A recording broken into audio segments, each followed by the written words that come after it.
Boa noite para você, minha amiga telespectadora. Boa noite para você, meu amigo telespectador. Estamos começando mais uma edição do Cenário Político TCM, aqui para toda Mossoró e também para as várias cidades que possuem os serviços da TCM Telecom. Você de Apodi, Governador de Serra Rosada, Felipe Guerra, Caraúbas, Upanema, Açu. Muito obrigado pela audiência e você pode interagir conosco.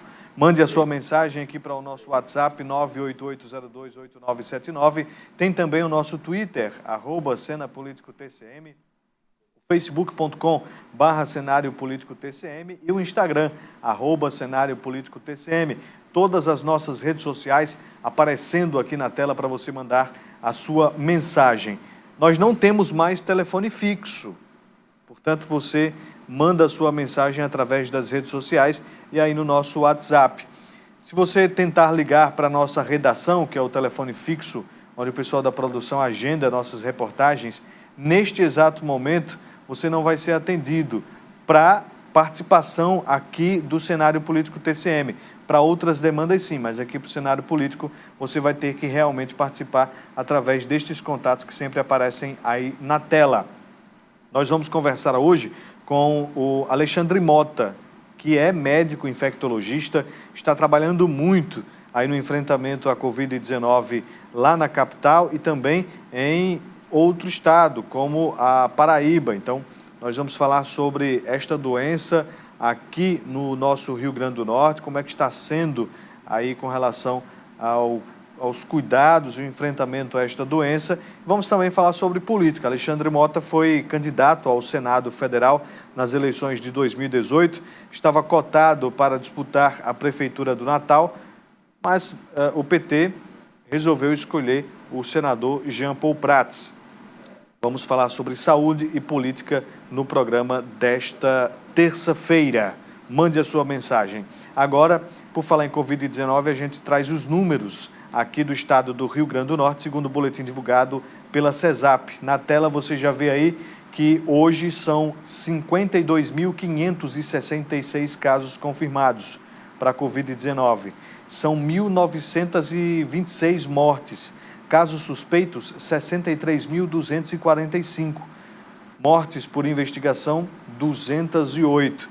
E do lado direito aí da tela você acompanha aí por região a ocupação dos leitos de UTI Covid-19 aqui no estado. Você vê aí as regionais, todas elas separadas. Começando pela região oeste, está agora em 83%, Pau dos Ferros 22%, região metropolitana de Natal 54,6%, o Agreste está zerada lá, a presença de pacientes na UTI Covid, e região de Seridó está em 86%. Mato Grande também zerou, 0%, nenhum paciente ocupando lá leitos de UTI Covid. Virando a página, a gente vê agora por cidades, começando pela capital Natal. Veja aí nessa coluna do meio os números de infectados da capital. Atualmente, hoje, são 19.903 pessoas contaminadas. Destas, 839 foram a óbito. Você vê aí, logo na sequência, que Mossoró tem 5.260 casos confirmados, com 186 mortes. Apodi tem 1.294 casos positivos, com 20 mortes. Açu, 939, com 46 óbitos. Caraúbas, 280 positivos e 5 mortes. Felipe Guerra, 95 positivos e 1 morte. Governador, 108 casos positivos e 1 morte. E Upanema tem 73 casos confirmados com 5 mortes. A coluna da esquerda, a primeira com esses números, são aí os suspeitos da doença, ou seja, que estão aguardando o resultado dos testes. Esses os números que a gente traz aqui desta pandemia no estado do Rio Grande do Norte. E agora a gente fala sobre uma taxa que agora está sendo bastante divulgada, que é a da transmissibilidade da pandemia da Covid-19. Nesta terça-feira, aqui no Rio Grande do Norte, continua variando esta taxa. A média é de 0,98, mas 63 municípios estão na zona de perigo. Essa taxa acima de 2 outras 78 cidades estão na zona de risco, taxa entre 1,03 e 2.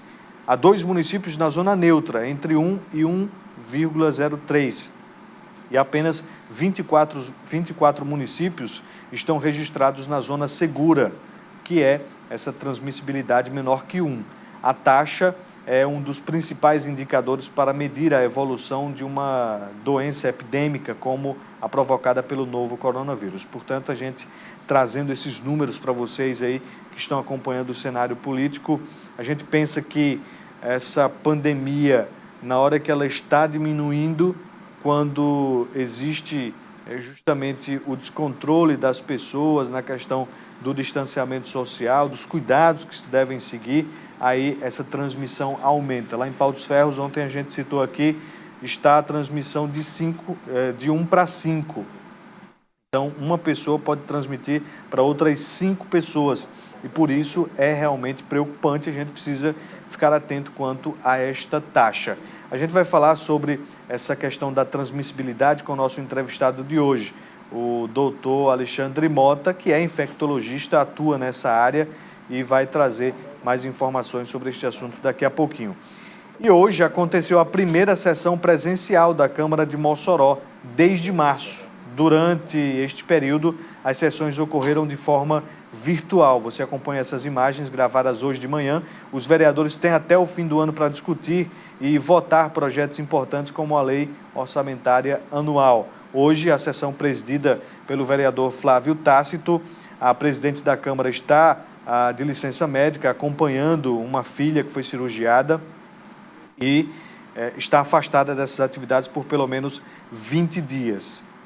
Quem está presidindo o retorno das sessões graduais lá na Câmara é o vereador Flávio Tácito, seguindo todas as recomendações, tudo o que preconiza aí a saúde para evitar a propagação desta doença. Então, a Câmara Municipal de Mossoró segue o bom exemplo de retorno de atividades de forma gradual, com bastante responsabilidade. Durante a sessão de hoje, o vereador Genilson Alves, do PROS, encaminhou o pedido para que a prefeita compareça ao Legislativo para explicar a contratação de empresa de serviço por R$4.200.000 por 2 anos. O objetivo da contratação, segundo o extrato publicado no Jornal Oficial do Município, é a elaboração de projetos de arquitetura complementares no âmbito do município. O requerimento foi reprovado pela maioria da Câmara. Sobre este assunto, veja o que disse o vereador Genilson. Quero lamentar hoje a postura da Câmara Municipal em ter derrubado um requerimento que pedia explicação em relação a um contrato milionário com a empresa Eireles do valor de R$4.200.000. A nossa explicação e o que nós queríamos levar para a população era saber e entender quais os critérios utilizados para que a Prefeitura contratasse uma empresa no valor de R$4.200.000, por que não outro valor, e também por que a dispensa de licitação. Nós temos que levar em consideração, nós estamos em fim de gestão e estamos em momento de pandemia. Por que tanta urgência? Então eu entendo que o papel do vereador é esse, fiscalizar e lapidar da melhor forma a aplicação do dinheiro público. Essa é uma das prerrogativas do vereador e nós vamos manter essa nossa postura, porque enquanto está gastando R$4.200.000 com uma simples empresa para um projeto de arquitetura, está faltando remédios nas UPAs, está faltando médico, está faltando estrutura nas UBSs. Nós temos UBS fechada pela falta de pagamento de aluguel e não consigo entender como é que a Prefeitura contrata uma empresa dispensando essa licitação por R$4.200.000. E como a gente observou aí, já foi dito pelo vereador, a Câmara, a maioria da Câmara, formada obviamente por governistas, derrubou esse pedido de explicações ao Executivo Municipal. E a comunicação da Prefeitura de Mossoró disse que as informações de contratos estão no portal da Transparência. A gente vai fazer um breve intervalo e, na sequência, a gente inicia a nossa entrevista com o Dr. Alexandre Mota. Não sai daí.